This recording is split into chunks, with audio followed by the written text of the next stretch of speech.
Lake 2 is older than me, and it's still not here. But at this current time, I don't see any reason to spend more money on Lake 2. However, we do have a sunk cost already invested there. And what I've read in your newspaper is that it's estimated $6 million for the project. It's 26. 26? I don't see any more reason to throw more money at it. But down the road, if we figure out that it's economical, I will entertain it. I think one thing that we have not paid attention to is a lot of surrounding communities use the creeks in that area for their waste, sewage, and water systems. So I think we need to be considerate about those towns too. If we're not going to build a second lake, do we need a second water source? We have the gravel pit in Riverton area. I think that we can manage with that. I'm not an expert in water supply.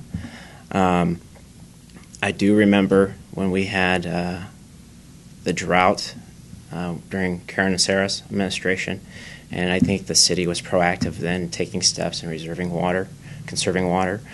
So I think that we could handle something that came at us. At this point, what I know now, I would vote no, but I have an open mind. I do like what Ryan said about water conservation.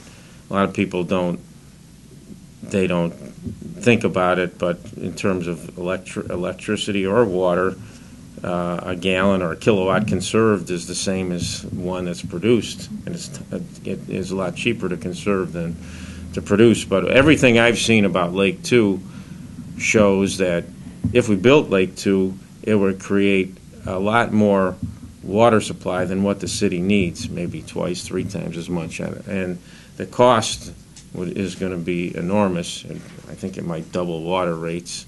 It certainly would increase them quite a bit. And it seems to me that it's something of maybe a bygone era. Time has passed, and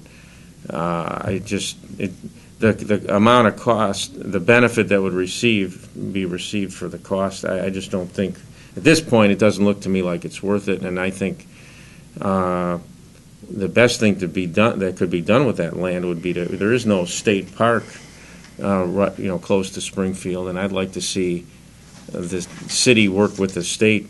There is in the capital program that was passed, that was recently held to be unconstitutional by a court, but the Supreme Court hasn't spoken on this yet.